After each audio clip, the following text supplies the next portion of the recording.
awake sleeper. Now, I'm not saying that because it's so early in the morning. Awake sleeper. What is he saying? Look, light has shined upon you. Christ has done a work in you. Great things have happened to you. You can't be now like everybody else. You can't live now like everybody else. And you can't spend your time now like everybody else. It's not yours. It is not yours. This is no longer your life. It's no longer your moment. It's no longer your time. You belong to another.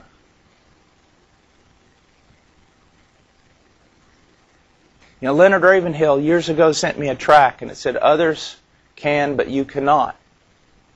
And the tract, I don't agree with everything in the tract, but the tract was basically saying, if you're going to be a man of God, other people may be able to do certain things. Even other Christians may feel the liberty to spend their time and their efforts doing other things, but you cannot.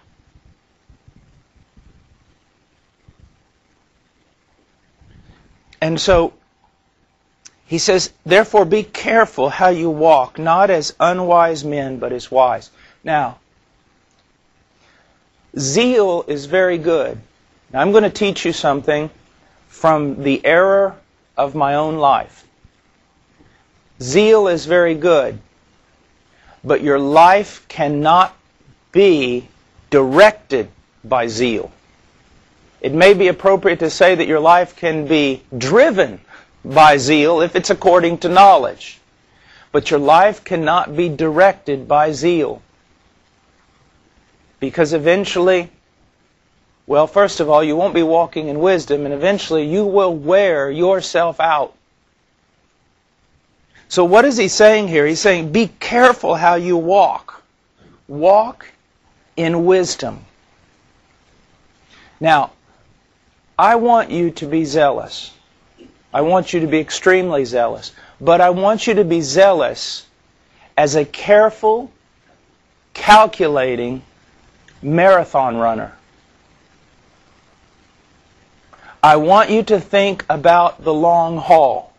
I remember when I became a Christian, and then a few years later decided I was going to seminary. I felt like that's what the Lord wanted for me, to go to seminary.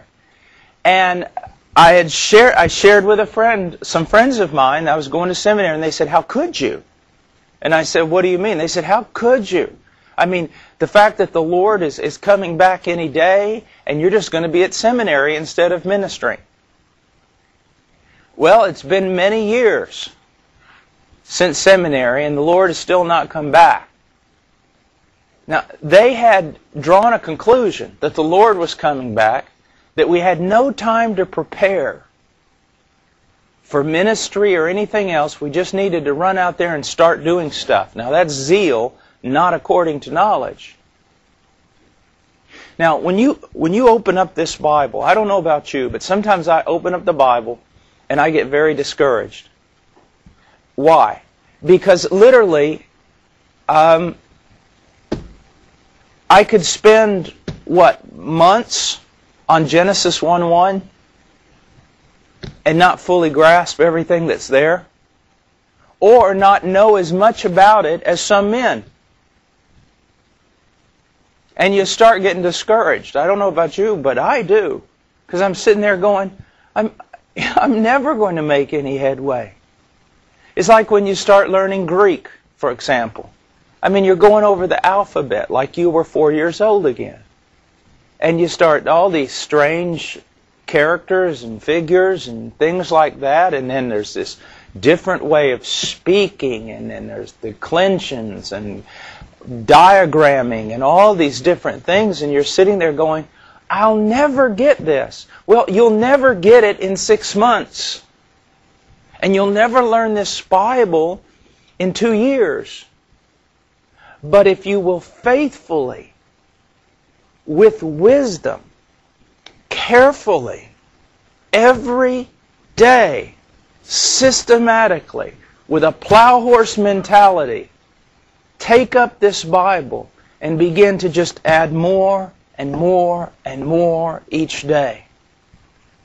Little by little, line by line, word by word, over the course of 25, 30, 40, 50 years, you are going to make great progress in the faith. But if your zeal carries you away from preparation, you're never going to amount to anything.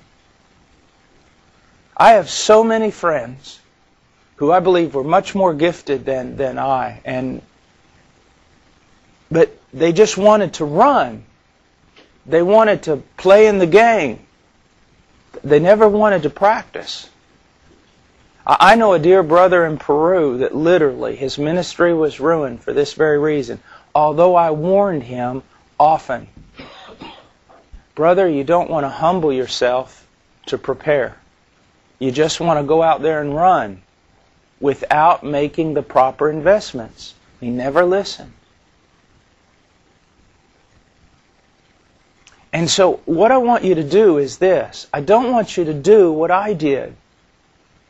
And that is so many times, even in my young life, 25, 26, up until I was about 30 actually, going out, preaching all the time, in the streets, witnessing, trying to figure out how to win people, discipling, all these things.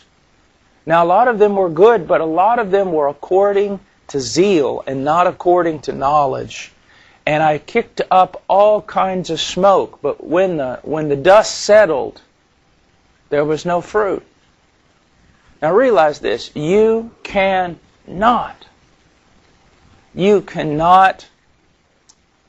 plant a fruit tree just by going out there with your feet and kicking up dust. You can plant a fruit tree by getting a shovel, and especially if you're in Alabama with all the rocks, digging for hours just to get a 2-foot hole deep enough to plant a tree. And that's what you need to see. And do it every day. Every day.